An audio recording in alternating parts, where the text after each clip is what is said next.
Welcome to the Deep Dive, the place where we skip the cliches and jump straight into the counterintuitive truths hidden within the books and research you really need to know about. That's right. Today, we're tearing apart the conventional wisdom about positive thinking. Our deep dive topic is this really unconventional path to living a good life, and it's based entirely on this principle of choosing what not to care about. Yeah, exactly. Our goal here is basically to extract the practical philosophy presented in these sources. It's a philosophy that really demands you move beyond that kind of forced, almost toxic positivity, Right. and instead, fully embrace struggle, uncertainty, and maybe most importantly, radical personal responsibility. Okay. We're really looking for that profound, life-altering shift that can happen when you stop trying to feel good all the time and just start focusing on what genuinely matters. And setting the context for this feels absolutely necessary, doesn't it? Because this whole philosophy, it really exists as a direct antidote to, well, modern culture. It really does. Mm-hmm. Our sources consistently point out that modern society is it's obsessively focused on unrealistic positivity and this idea of exceptionalism. We're constantly being told we need to be happier, smarter, richer, fitter than we already are. It never ends. It's relentless. This constant bombardment. You see it in the highlight reels on social media, the endless parade of self-help gurus. Yeah. It just creates this sense of chronic inadequacy. Yeah. It tells you, the listener, it tells you that if you feel unhappy or anxious or fearful, you're somehow fundamentally failing at life. Even when, materially speaking, we might have more than ever before. Exactly. Even with all that, this obsession with perpetually finding what we lack is actually becoming the source of tremendous stress and anxiety. It really does set up an impossible standard. So the premise of this work we're diving into is that giving too many, facts about trivial or uncontrollable things, Right. like external validation, or chasing this fleeting emotional state of perpetual happiness, that's actually terrible for your mental health. It's poison. And to illustrate just how profound this shift in perspective is, the sources start with a totally unexpected figure. Yeah, this was surprising. The American poet, novelist, and, let's be frank, chronic alcoholic, Charles Bukowski. Not exactly the poster child for living your best life. Definitely not. If you were looking for a role model for a happy, successful life, the standard self-help industry would just run screaming in the opposite direction from Bukowski. Right. He was basically the definition of failure for decades, wasn't he? Absolutely. Dead-end jobs, constant drinking, gambling, rejected by pretty much every major publisher for years and years. He lived in squalor. Yet, when he finally died, his epitaph, the thing etched on his tombstone, reads simply, "Don't try." And that epitaph, those two words, that's kind of the entire core of the philosophy we're unpacking. How so? Bukowski achieved success eventually, right? Sold millions of copies. But it wasn't because he tried to become a better person or conquer his demons or, develop himself into some respectable literary genius. Yeah. No. His success came because he accepted his limitations, his flaws, even his depravity, and he wrote about them with this radical, unvarnished honesty. So he wasn't trying to overcome his nature. He was just presenting who he was, warts and all. Exactly. And the paradox is right there. His success didn't come despite his lifetime of being, a loser by conventional standards. It came directly from his comfort with that reality. He stopped caring about external validation. He stopped caring about whether people thought he was admirable, and he just focused on the work he felt compelled to do. That acceptance that not trying in the conventional sense was the key that liberated him. Wow. Okay. And if we look at this from a psychological perspective, this comfort with failure helps us understand a really critical modern trap that the sources identify. They call it the feedback loop from hell. Oh, this is so relatable. It's that thing where you get stressed about something, but then you get stressed about the stress itself. Is that it? That's exactly it. It's this cyclical emotional escalation. It starts when you feel a negative emotion. Say, you're anxious about a presentation. That's normal. Okay. But instead of just dealing with the initial anxiety, you start feeling anxious about being anxious. Like, oh no, I shouldn't be feeling this way. Right. Then maybe you feel guilty about feeling anxious or angry that you can't just snap out of it. Precisely. You start compounding the first order problem, the actual anxiety about the presentation, with this much more destructive second order problem. Yeah. Judging yourself for having the feeling in the first place. And the sources argue that modern culture is actively feeding this loop, right? Because we're constantly told we should be positive, happy, successful all the time. Yes. So we internalize this belief that negative emotions are fundamentally wrong or a sign of failure, and that judgment is what drives the escalation.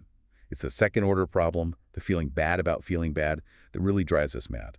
Okay, this relentless internal struggle against reality, it leads to the core, really counterintuitive idea of the whole philosophy. You called it the backwards law. Yeah, the backwards law. And it basically says this: the desire for more positive experience is, in itself, a negative experience. Oh, okay. That feels like a total mind flip.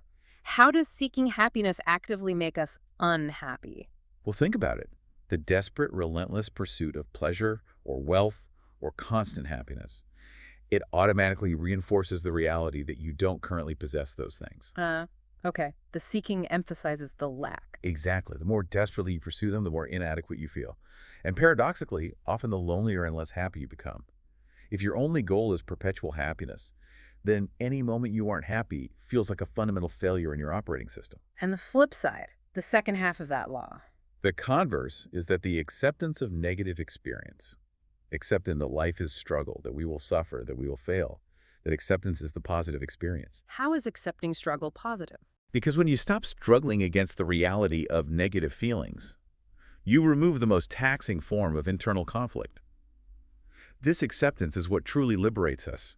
It allows us to find a kind of peace, even amidst the struggle. It's like saying, okay, I feel anxious right now, and that's fine. I can still deal with the task at hand instead of getting caught in, I must not be anxious. Why am I anxious? I'm failing. Precisely. You stop fighting a losing battle against human nature itself. That makes a lot of sense. Okay, let's unpack this even further then. If happiness isn't the ultimate goal, what is? And why is this relentless pursuit of it actually such a problem? Okay, so the idea that happiness is the default, the main goal for life, it seems so deeply ingrained in our society. Yet these sources argue passionately that viewing perpetual happiness as the goal is just fundamentally flawed. Yeah, it's a core point. The sources introduce this really crucial philosophical realization.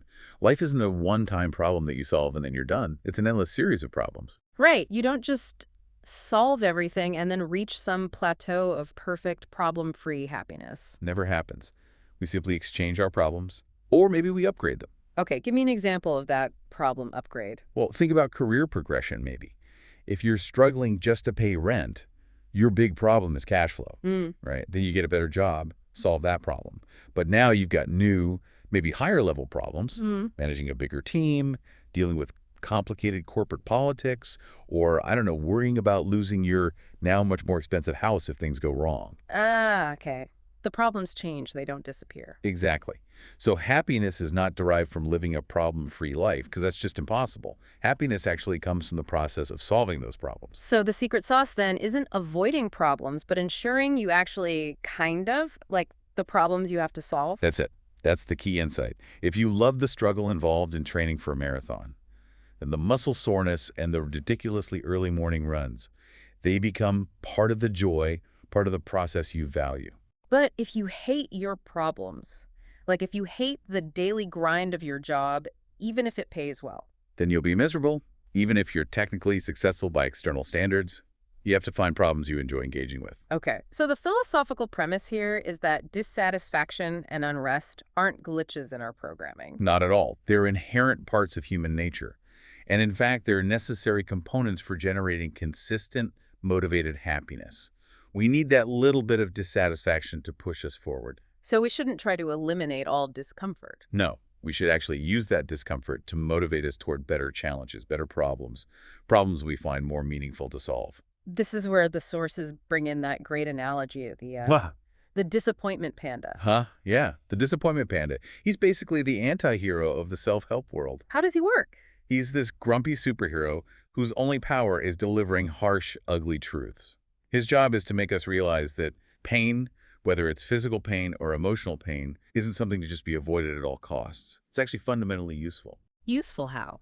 Pain is biological and psychological feedback. It's a mechanism that teaches us where to focus our attention, what our limitations are, what not to touch again. Okay, so emotional pain too, like the sting of rejection or the humiliation of failure. That's useful data. Absolutely essential data. It teaches us, hopefully, how to make better mistakes next time. Or maybe tells us something isn't right for us. If we constantly try to coddle ourselves, pretend problems don't exist, shield ourselves from any negative feedback. We lose the benefit of those healthy doses of pain. Exactly. We end up disconnecting ourselves from reality, and that prevents any true learning or growth. So if we try to numb the emotional pain, say, of being criticized at work, We miss the opportunity to learn. We don't ask, was that criticism valid? Could I improve? We just try to make the bad feeling go away. The sources argue we shouldn't trust our emotions blindly. We need to question why we feel what we feel. that ties directly into the problem with overrated emotions, right? We're taught our feelings are paramount, but maybe we over-identify with them. That's the danger. Emotions are signals, they're not commandments. If you feel perpetually angry, for instance, the anger itself isn't really the core problem. It's a feedback signal telling you something underlying is wrong, maybe with your values, your actions, your environment, who knows? And if we over-identify with emotions, especially demanding perpetual happiness or confidence, It can lead straight to self-denial. We start ignoring the underlying problem just to maintain this facade of a good mood or unwavering confidence. And the problem never gets solved. and that denial, that need to feel good regardless of reality, often manifests in this need to believe you are not special.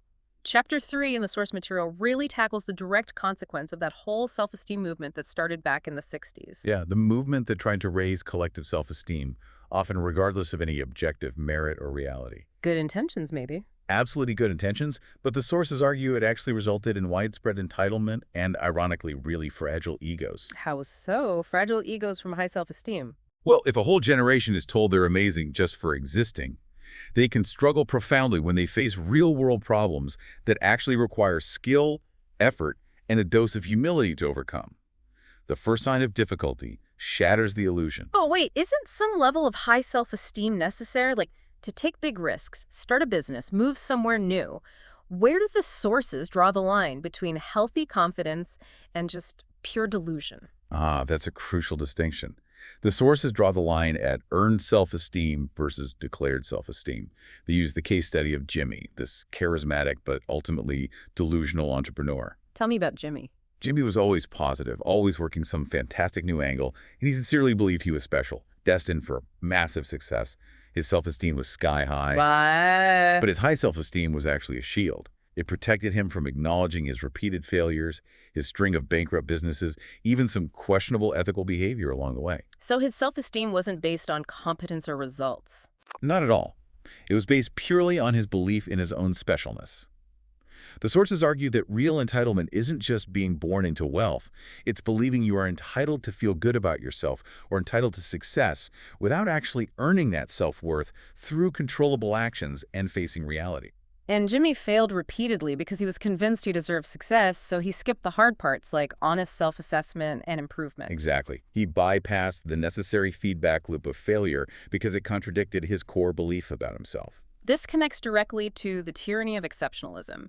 Today's media landscape, the internet, social media feeds it, only ever seems to present the exceptional, right? The absolute top 0.00001%. Constantly. The best, the richest, the most famous, the most beautiful. And this relentless exposure sets this impossible standard where, for most people, just being, well, average Yeah. feels like a monumental failure. Yeah, statistically, most of us have to be average at most things. That's just math. It's just math. It is statistically impossible for everyone to be extraordinary in all or even most areas of life. But believing you must be special leads either to this debilitating overcompensation, the endless grind trying to prove it, or just utter despair when reality inevitably hits and you realize you're, well, normal. It's exhausting just thinking about trying to keep up with that fantasy of perfection. Totally exhausting. So the anti-entitlement stance, the counterpoint here is this. People who become truly exceptional, they usually don't get there because they started out believing they were special. No. How then? They often succeed because they accepted their average starting point. They internalized their failures, learned from them, and then obsessively improved, reserving their energy, their effects, for the one narrow thing they truly wanted to master. They didn't feel entitled to the outcome. They just committed to the process, the struggle. Exactly. They earned their confidence through competence, not the other way around. Okay, so we've established that constant positivity can be toxic, that being average is actually okay, maybe even necessary, and that happiness comes from kind of loving our problems. Yeah. Now, let's really define the core concept here. What does the subtle art of not giving a fifth actually mean in practice? Right. And it's absolutely vital to stress right away what it does not mean. It does not mean being indifferent. That's the biggest misconception. Okay, so people who walk around acting like they don't care about anything, projecting total apathy, they're actually fooling themselves or missing the point. Often, yes, they're missing the point. According to the sources, truly indifferent people, those who pretend nothing matters at all, are often the most afraid underneath. Afraid of what? Afraid of vulnerability, afraid of what others think. They give too many things, ironically. So they manufacture this identity of apathy as a kind of shield to protect themselves. It's defensive. It's not liberated. Okay, got it. So it's not about apathy or indifference. What are the three subtleties that actually define this art of choosing what you care about? So the first subtlety is exactly what we just touched on. It's not being indifferent. It's caring about something important. As human beings, we must give a fuck about something. We're wired for value, for meaning. The whole point is to consciously choose a valuable target for your emotional investment, for your care. I like that framing. It's active, it's deliberate, it's not just emotional resignation like throwing your hands up. It is entirely active. Hmm.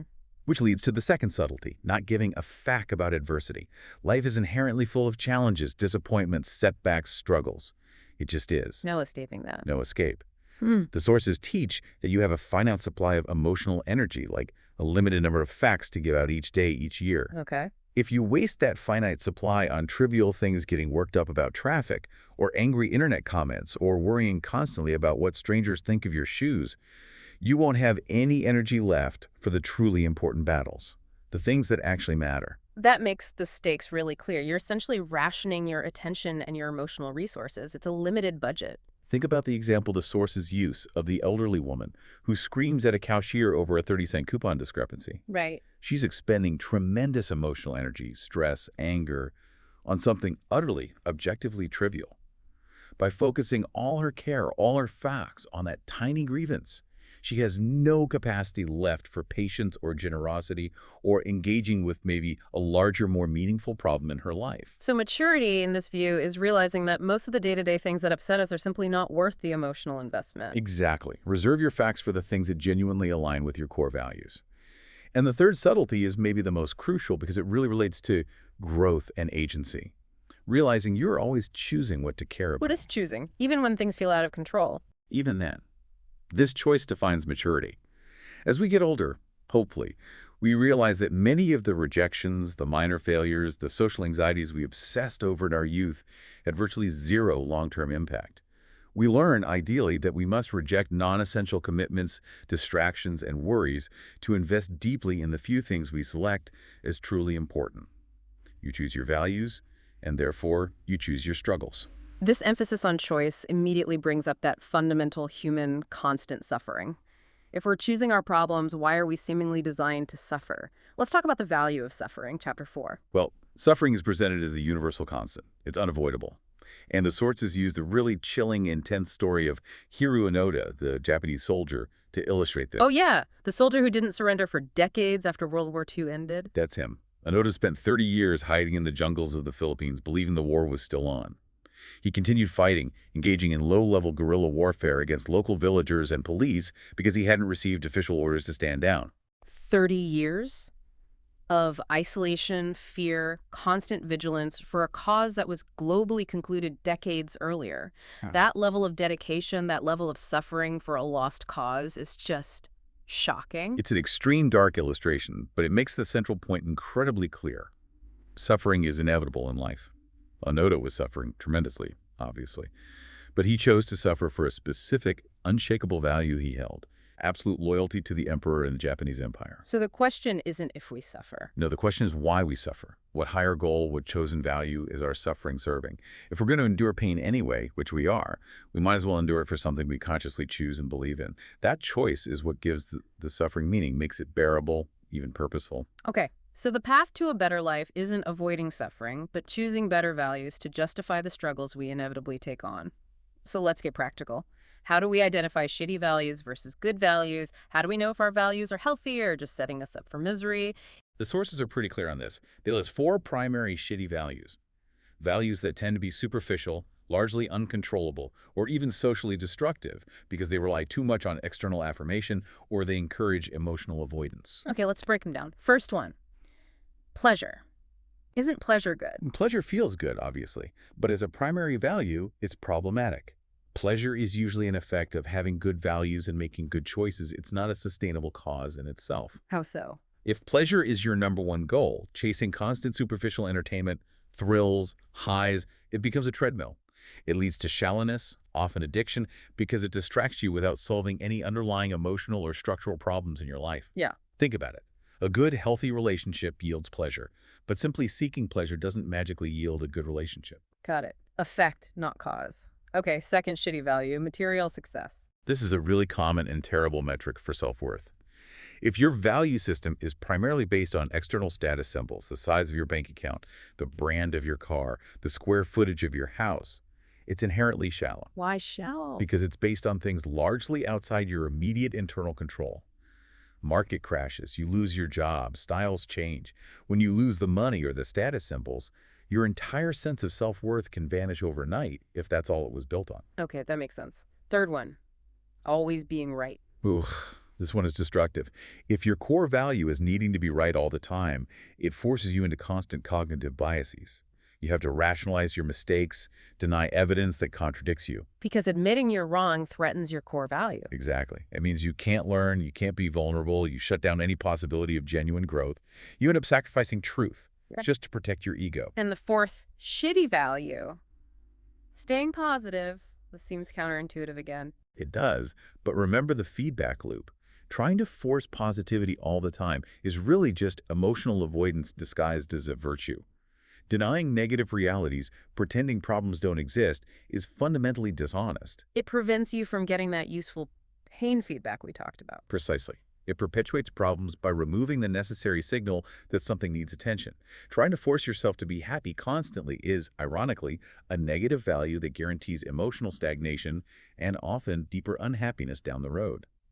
And we can see the clear consequences of these poor metrics, these shitty values, in the Rockstar Problems case study the sources use. It contrasts Dave Mustaine and Pete Best. Right. Dave Mustaine famously kicked out of Metallica right before they exploded. He then founded Megadeth, became hugely successful himself, millions of albums sold, worldwide fame.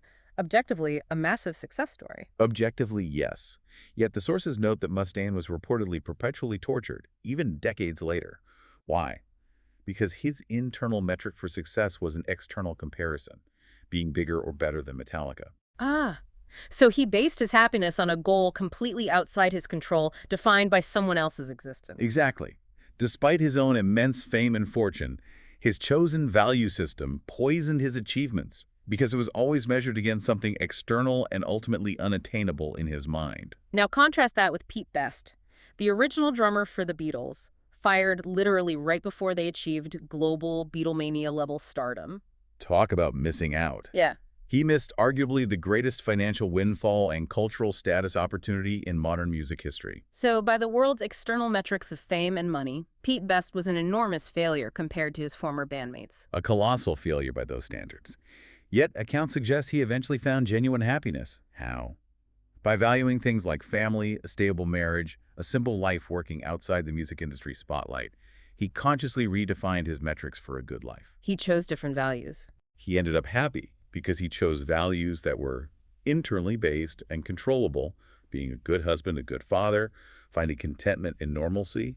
He didn't let that external metric of global fame continue to define his self-worth after the initial, no doubt painful, adjustment. Wow, that comparison is incredibly clarifying. It really proves the power of choosing good values.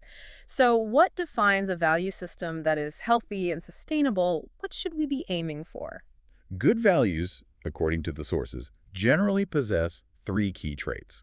First, they need to be reality-based, meaning they rely on an accurate perception of the world and yourself.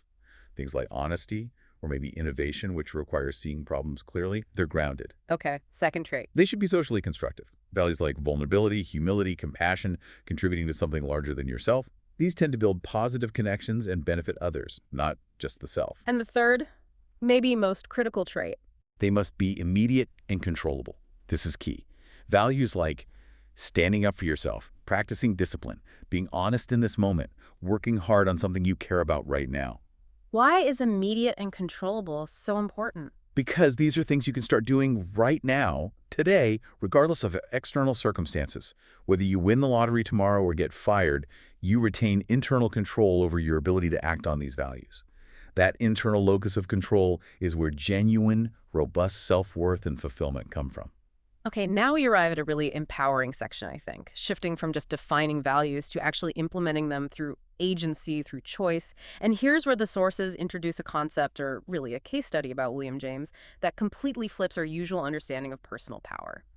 We have to accept that you are always choosing, even somehow choosing your struggles. Yeah, the core of this chapter, chapter 5, is this radical acceptance of responsibility. It's potent stuff. The sources argue quite forcefully that we always choose how we respond to events, and we always choose what meaning we apply to them, no matter how dire the external circumstances might seem. Always. Even when external forces really restrict your options, like you didn't choose to get sick or get laid off. You didn't choose the event, no. But the argument is you still choose the internal response, the meaning you assign, the attitude you adopt, the next action you take. That internal choice remains yours. And crucially, when we feel like we are consciously choosing our problems, or at least choosing our response to them, we feel empowered. When we feel problems are just happening to us, we feel victimized. Okay, that sounds almost superhuman sometimes. How can we possibly choose meaning in the face of genuine severe hardship? It's incredibly difficult, no doubt. But this is where the profound case study of William James comes in. James, back in the 1800s, was from a wealthy family, brilliant academic, but he was plagued by chronic physical ailments, terrible health problems. And he also had this deep inability to find meaning in his life, which led to crippling depression and periods of suicidal ideation. So he was really struggling. Deeply struggling. After years of this, feeling powerless, he decided to perform a radical psychological experiment on himself. Okay, what was the experiment? He made a private resolution. He decided that for exactly 1 year, he would proceed as if he had 100% responsibility for everything that happened in his life. Not just his actions, but his beliefs, his emotions, his character, and crucially, his response to his physical ailments, even though he couldn't control the ailments themselves. So he couldn't control the external circumstance, his health, but he decided to take total ownership of his internal experience of it. Precisely. He decided to act as if he were fully responsible for how he interpreted and reacted to everything. And what happened? What was the outcome of this one-year experiment? The decision itself was apparently liberating, almost immediately. By consciously choosing to take this total responsibility, even if it was just an experimental premise, he gained immense power over his own mental state. He wasn't taking fault for the circumstances of his life, like his illnesses, but he was taking full responsibility for his internal experience of them. And this shift. This shift ultimately allowed him to transcend his psychological paralysis. He went on to become one of the most influential founding fathers of modern American psychology. That choice to take responsibility was the turning point. Okay, this distinction you just made between responsibility and fault feels absolutely crucial because we often confuse them, right? Especially when bad things happen. We confuse them constantly, and that confusion is the root of so much unnecessary suffering and stagnation. Fault is past tense. It asks the question, who caused this event? Who is to blame for what already happened? Right. Responsibility is future tense. It asks a different question. Who is going to respond to the consequences? Who is going to manage the ensuing problems, regardless of who caused them? They're not the same thing. Can you give a simple example? Sure. If a drunk driver runs a red light and totals your car, the fault is entirely with the drunk driver. Legally, morally, 100% their fault. Okay. But the responsibility for dealing with the aftermath, filing the insurance claim, arranging repairs or a new car, finding alternative transportation in the meantime, managing your own emotional recovery from the shock, all of that responsibility falls squarely on you. Even though it wasn't your fault at all. Exactly. And the sources use the incredibly powerful, tragic example of Malala Yousafzai, the young woman shot by the Taliban for advocating girls' education. The fault lies entirely and unequivocally with her attackers. But Malala retained the responsibility, and therefore the incredible power to choose her response. She chose how to manage her physical and emotional pain, she chose forgiveness over hatred, and she chose to become an even stronger global advocate. She owned her response, giving her immense agency, even in the face of extreme adversity. So, blaming others for our unhappiness or waiting for the person at fault to fix our feelings, that's essentially choosing to be miserable. It's choosing helplessness, Yeah. because you give up the power to solve your own problems, the power that comes from taking responsibility for your own internal state and your next actions. But the sources also discuss how easy it is to fall into that blame trap, especially now, amplified by what they call victimhood chic in modern culture. Yeah, this is a tricky, maybe controversial point, but the sources observe this phenomenon, particularly visible in digital spaces and some media narratives.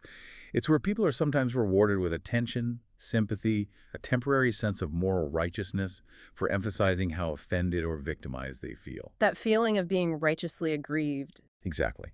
And while validating real harm is important, this chic aspect becomes a trap when the identity of being a victim becomes more valuable than taking responsibility for improving one's situation. It leads to emotional stagnation because it encourages people to constantly look externally for the cause of their problems and the source of their validation. And social media mechanisms can really amplify this, right? The louder you proclaim victimhood, sometimes the more affirmation you receive online, reinforcing the very behavior that might prevent personal growth. It can definitely become an identity that's hard to let go of because it provides certain social rewards, however fleeting. And if we're going to move beyond that, if we're going to accept responsibility and the need to evolve, we must also accept another potentially terrifying truth. You're wrong about everything, but so am I. That's the title of Chapter 6. Okay, that sounds humbling. The idea is we move from wrong to slightly less wrong, not ever arriving at absolute rightness. That's the entire growth philosophy in a nutshell. Growth isn't a smooth path to perfection. It's an iterative, often messy process of constant correction. We try something, we learn it was flawed, we adjust, we become slightly less wrong. The moment you believe you are absolutely 100% right, the moment you achieve certainty, you slam the door on learning. Why? Because you no longer admit the possibility of error? Precisely. If you're certain, you don't need to question, you don't need to listen, you don't need to adapt. And that highlights the danger of pure certainty. There's another case study here, right, about someone who embraced certainty. Yes, the story of Erin. She went through this radical personal transformation, heavily influenced by self-help principles. She came to believe she had completely cured herself of past issues and had discovered the perfect blueprint for living a successful, happy life. She built her entire identity around being this healed person who had it all figured out, living with this profound sense of certainty. But certainty, as the sources suggest, is brittle. Extremely brittle. What happened was she got into a simple, completely unavoidable car accident. Minor injuries, but just a random, unpredictable life event. And her entire perfect worldview just crumbled. Why did it hit her so hard? Because she had built an identity that had absolutely no space for uncertainty, for random negative events, for things being outside her perfect control. When reality inevitably intruded, she was psychologically devastated because her certainty couldn't cope. So uncertainty isn't the enemy. Uncertainty isn't a threat. The sources argue it's the very root of all progress and growth. Admitting, I don't know, or I might be wrong about this, is the only truly humble and powerful stance if you want to learn and adapt. Your values, your beliefs, they need to be somewhat unstable, constantly open to scrutiny, questioning, and updating based on new experiences and information. And the opposite of this open growth mindset is captured by what the author calls Manson's law of avoidance. What's that? Manson's law of avoidance states, the more something threatens your identity, the more you will avoid it. Okay, unpack that. How does it work? Think about it. If you define yourself deep down as, say, a brilliant artist, you might subconsciously avoid showing your new work to people you respect, because honest criticism would threaten that core identity belief. Or if you define yourself as a perfect spouse, maybe you avoid difficult, necessary conversations about relationship problems because conflict threatens that self-image. Exactly. This law explains why things like confrontation, rejection, or failure feel so disproportionately frightening sometimes. It's not just the event itself, it's that these things force us to question who we believe we are.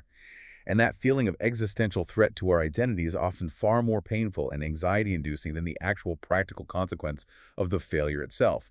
We avoid the threat to the ego, right? So we need to connect this acceptance of pain, uncertainty, and even our own wrongness to actual measurable progress in the real world. How does this translate into getting better at things? This brings us to the core idea of Chapter 7. Failure is the way forward. This feels like the essence of the failure-success paradox we touched on. Most people try to achieve success by actively avoiding failure at all costs. But the sources argue the complete opposite. Improvement is based directly on the number, and maybe the quality, of times you actually fail. It really flips the script. Hmm. If someone is significantly better than you at something, playing guitar, coding, public speaking, whatever it is, highly likely, almost guaranteed, that they have failed at it far more often and probably more spectacularly than you have even tried. So we have to accept failure not as a sign to stop, but as a necessary input, like fuel for the engine. Exactly. You are only capable of truly succeeding at something difficult through first being perfectly willing to fail, maybe repeatedly. Think about the analogy used like Picasso. He produced something like 50,000 distinct works of art in his lifetime. 50,000. Wow. Yeah, thousands upon thousands of sketches, minor ceramics, rough ideas, things that were probably terrible or just experimental dead ends. Only a tiny fraction are considered masterpieces today. But that sheer volume of trying, of failing, of low-stakes attempts was the engine that drove his eventual genius. The volume of failure drives the quality of eventual success. That completely reframes failure. It's not an endpoint. It's almost like a unit of measurement for effort or learning. And this links directly back to the idea that pain is part of the process. We often see pain, especially emotional pain, as something to be immediately medicated, suppressed, or avoided. The sources challenge this directly, referencing the work of a Polish psychologist named Kazimierz Dabrowski. Dabrowski, his work focused on something called positive disintegration, didn't it? That's exactly right. Dabrowski studied survivors of profound trauma, like people who lived through the horrors of World War II, but also others who experienced deep personal crises or suffering. And he found something remarkable. What did he find? He found that those individuals who underwent this intense emotional pain, this disintegration of their old selves and worldviews, often didn't just recover. They often developed enhanced mental resilience, a deeper sense of humility, greater empathy, and a more complex, nuanced understanding of life. He called this process positive disintegration. So the trauma, the emotional pain, the loss, it wasn't just something they overcame. It was actually an essential ingredient that fundamentally shaped them for the better by forcing them to question their old, maybe brittle values and build new, stronger, more resilient ones. Precisely. Pain, in this context, isn't just noise. It's necessary for developing psychological tolerance and strength. If you shield yourself from all emotional distress, if you never allow yourself to feel deeply sad or anxious or frustrated, you never develop the robust inner structure needed to handle real life when the inevitable major crisis hits. Okay. This acceptance of pain and struggle and the necessity of failure leads directly to a really practical shift in how we approach motivation. The sources call this the do something principle. Yeah, this is super practical. We are generally conditioned, I think, to view motivation as this linear flow. First, you get inspiration, then that leads to motivation, and then you finally take action. Right. We wait for the muse to strike or wait until we feel like it before we start the hard work. And the sources say, that's basically wrong. Or at least it's often backwards and unhelpful. The reality, much more often, is that the flow works in reverse. Action, inspiration, motivation. So action comes first. Action is the cause of motivation, not just the effect.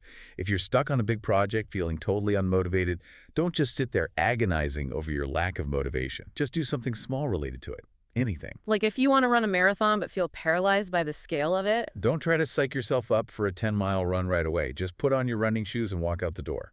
Maybe just run for 5 minutes. That tiny initial action generates its own momentum. It creates a little bit of inspiration. Hey, I did something, which then fuels a little more motivation to continue. It breaks the cycle of waiting to feel good before we start doing the actual work. Exactly. Puts agency back in your hands immediately. It's a very practical antidote to procrastination. Okay, so you take action, even small action. But to sustain that action towards meaningful goals, you need focus. Which brings us to the importance of commitment and, counterintuitively again, the importance of saying no. Chapter 8. Right. We live in this culture that constantly pushes us towards breadth over depth. The FOMO culture, fear of missing out. We want to keep all our options open, try a bit of everything. But the sources argue very strongly that rejection makes your life better. How on earth does rejection improve life? Usually feels pretty bad. It's not about being rejected by others, necessarily. It's about you doing the rejecting. You must actively reject things, opportunities, distractions, even relationships that do not align with your core chosen values and commitments. So saying no is crucial. Saying no to trivial opportunities, or even saying no to genuinely good opportunities that would distract you from your main focus, is absolutely necessary. It's the only way to give deep, meaningful commitment to the few things or people that truly matter most to you. So the rejection of alternatives is actually what liberates you to go deep. Exactly. It forces focus. It enhances the rewards of the commitment you do choose, because you're fully invested. It prevents you from being spread too thin and achieving nothing substantial. This principle feels absolutely critical when it comes to relationships, defining healthy boundaries and love. Extremely critical. The sources describe unhealthy love, or codependent love, often as two people implicitly using each other to solve their own underlying emotional problems or escape their own responsibilities. Like the classic victim-saver dynamic. That's a perfect example. One partner plays the perpetual victim, needing constant rescuing, and the other plays the saver, feeling needed by fixing the other's problems. This dynamic arises because neither person is accepting full responsibility for their own problems and emotions. They're using the relationship as an emotional crutch or an escape from their own lives. So what does healthy love look like in this framework? Healthy love, conversely, requires two fundamentally independent individuals. Each person accepts responsibility for their own life, their own problems, their own emotions. They choose to support each other, yes, but without demanding that the other person solve their deep-seated issues or be the sole source of their happiness or self-worth. It's a union of two whole people, contributing to each other, not two halves desperately trying to make one whole by leaning on each other. Beautifully put. And when you commit fully, whether it's to a single partner, a single craft, a specific long-term project, you are consciously rejecting the infinite possibility of alternatives. And that commitment, that willing rejection of breadth, is what the sources argue ultimately gives you true freedom. Freedom through limitation. Freedom through focus. It simplifies your decision-making. It allows you to dig deep where the real rewards, the real gold, is buried. And ultimately, it's what builds authentic trust and profound connection, whether in work or love. Wow. Okay, so this deep dive has really shown that the path to a good life, according to these sources, looks very different from the usual advice. It seems paved with, well, struggles we choose, choosing what suffering actually matters to us, and radically accepting personal responsibility. Absolutely. We're rejecting that tyranny of entitlement, the corrosive belief that we must always feel good or be exceptional. Instead, we choose values that are grounded in reality, values we can actually control through our actions. And we learn to prioritize action, even tiny action, over waiting for inspiration, knowing that doing something is often the best way to get motivated. So, wrapping this all up, the final context provided by the sources ties all this together: choice, pain, responsibility, with the biggest certainty we all face, our own mortality. Right. The sources bring in the work of Ernest Becker, particularly his Pulitzer Prize-winning book, The Denial of Death. Becker was an academic, focused on psychoanalysis and culture, right? What was his core idea about death denial? Becker suggested that much of human civilization, culture, and individual striving is fundamentally driven by an attempt to compensate for the deep, often unconscious, paralyzing fear of our own inevitable death and insignificance. We construct what he called an immortality project. An immortality project. What's that? It's anything that allows us to feel like we will somehow live on beyond our physical selves, that our lives have transcended meaning. It could be striving for fame, building immense wealth, achieving high status, dedicating ourselves to a religious dogma, having children, creating great art, anything that makes us feel like we cheat death, symbolically. And how does this connect back to the shitty values we talked about? Well, many of those immortality projects align perfectly with those shitty values, chasing external validation, like fame or wealth, needing to be right, like through rigid ideologies, trying to achieve a state of permanent positive feeling. They're all attempts to buffer the ego against the terror of annihilation. So, how do we deal with this existential dread healthfully, according to this philosophy? The implication is that giving a frick about something bigger than your own individual life, your own comfort, your own ego, something like contributing to a community, leaving a positive legacy, investing deeply in loved ones, fighting for a cause you believe in, something that transcends your finite self. That's the only way to genuinely diminish the constant gnawing anxiety about mortality and entitlement. So, the crucial question that emerges from this entire philosophy isn't really about maximizing personal comfort or moment-to-moment happiness anymore. No, it shifts. The really big question becomes, what is your legacy? What dent will you leave? How will you strive to make the world, even your small corner of it, different and maybe slightly better when you are gone? That shifts the focus dramatically. It moves from the ephemeral, how do I make myself feel good today, to the much more enduring question of purpose. How will I contribute, struggle, and build something meaningful that lasts beyond my short time here? Exactly. It shifts responsibility from just the self to the collective or to future generations, giving all those chosen struggles and accepted pains a much higher, more motivating purpose. Okay, let's bring it back one last time to Charles Bukowski's epitaph. Don't try. After this whole discussion, it lands differently. Our sources suggest that profound truth might reflect the fact that you are already great, in a sense. Not because of what you've achieved externally, but simply because you are alive, conscious, and you possess this incredible power and responsibility to make choices. Yeah, the challenge isn't to try to become some idealized, perfect version of yourself that you're not. The challenge is to choose. Choose the values, choose the struggles, choose the commitments that make this life, the one you actually have, truly worthwhile before, as the blunt final chapter title of the main source puts it, then you die. So, the final provocative thought for you, the listener, to maybe mull over is this. Considering the finite nature of your time, your energy, your fucks, what single, trivial, draining worry, maybe a need for external validation you've been clinging to, or a second-order anxiety about how you feel, what will you consciously choose to stop caring about starting today? And by letting that go, what chosen, valuable struggle, what meaningful commitment that truly matters to your sense of purpose, to your legacy, will you finally free up the energy to focus on instead?